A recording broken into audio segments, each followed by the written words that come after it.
오. 마음은 육식을 따라서 생기는가? 경 안하니 사례었다. 제가 일찍이 들으니 부처님께서 사부 대중에게 가르치시기를 마음이 생김으로 말미암아 가지가지 법이 생기고 법이 생김으로 말미암아 가지가지 마음이 생긴다라고 하셨습니다. 제가 지금 생각해보니 생각하는 놈이 바로 저의 심정일진데 경계를 따라서 합하는 곳에 제 마음이 따라 생겨나므로 안과 밖과 중간의 세 곳에 마음이 있는 것이 아닙니다. 아상문불 계시사중 유심생고 종종법생 유법생고 종종심생 아금사유 즉사유체 실화심성 수소합처 심칙수유 역외빈의 중간삼처. 가만히 자신있게 이야기를 하죠. 강의 몸을 기준으로 하여 안과 밖과 중간의 세 곳에 마음이 없다면 도대체 어디에 마음이 있을 수가 있을까? 대답이 공안 안하니 육법 생고 종종 심생을 근거로 하여 육군과 육진이 합쳐서 육식이 생기는 그 자리에 마음이 생긴다. 곧 대답한다. 불교에서는 사람의 감각기관을 근이라고 부르고 감각 대상인 경계를 진이라고 부른다.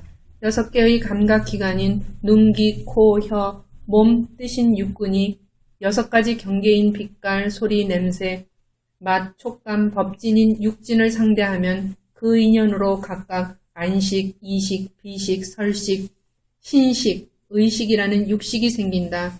안하는 이렇게 근진이 합하면 생기는 육식이 있는 그곳에서 마음이 생긴다고 보았다. 우리가 낙동강에 강물이 흐르는 것을 눈으로 보면 보는 즉시 강물이 맑구나, 흐리구나, 수량이 많구나, 적구나, 물살이 빠르구나, 느리구나 하는 등등의 생각을 한다. 이런 생각은 강이라는 시각현상을 알아보는 안식이 생김과 동시에 의근이 일으키는 의식작용이다. 경계를 보고 의식이 나타나면 그것이 바로 마음이다. 육식이라는 법이 생기면 그 즉시 명료의식이 생기면서 분별작용을 한다. 경계를 따라서 합하는 곳에 제 마음이 따라서 생긴다는 대답은 육식과 함께 마음이 생긴다는 말이니 육식이 바로 마음이라는 대답이다. 이것을 안하니 지금 마음이라고 주장하는 것이다. 육식, 시각현상이 있으면 우리가 알아보죠. 시각현상이 청각현상이 있으면 알아들어.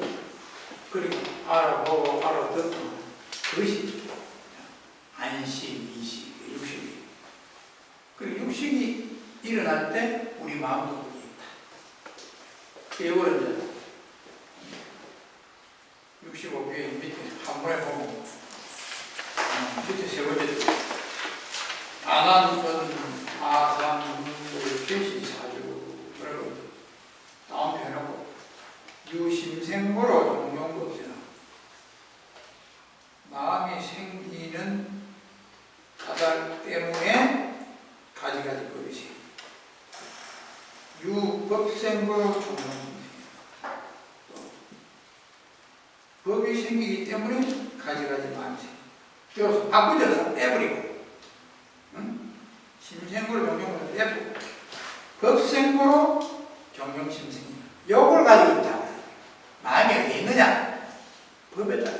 법이 뭐냐? 법은 이제 이 세상 만사 법입니다. 세상 만사에 대해서 우리가 생각을 일으킵니다. 육식, 안식, 이식, 설식, 이런 게 생길 때 그때 마음이 지금 불뜻하죠.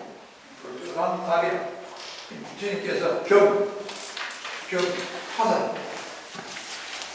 경 부처님께서 안한에게 이르셨다. 내가 지금 말하기를 법이 생김으로 말미암아 가지가지 마음이 생기니 법에 합한 곳을 따라서 마음이 따라 생긴다고 하는데 내가 말하는 그 마음에 바탕이 있느냐, 바탕이 없느냐. 마음이 만약에 바탕이 없다면 법에 합할 수가 없을 것이니 내가 마음은 바탕이 없으면서 능히 법과 합한다고 주장하면 없는 것이 없는 것과 합한다는 말이 되니 옳지 않다.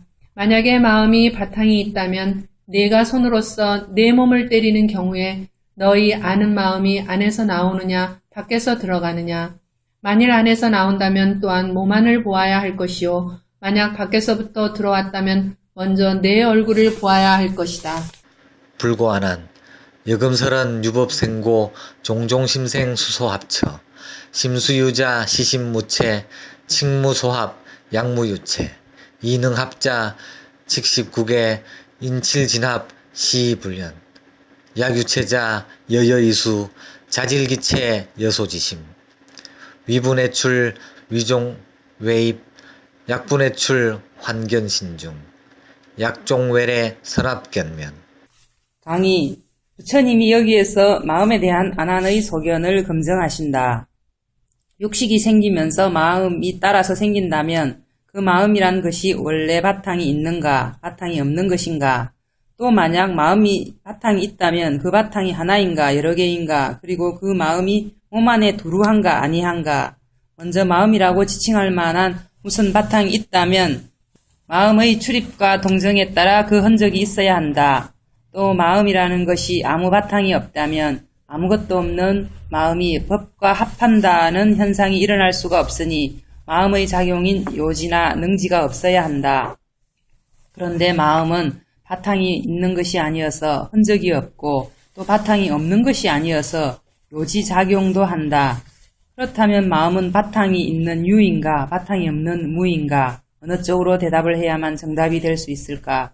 조주의 무자 화두가 생각난다. 개가 불성이 있는가 없는가?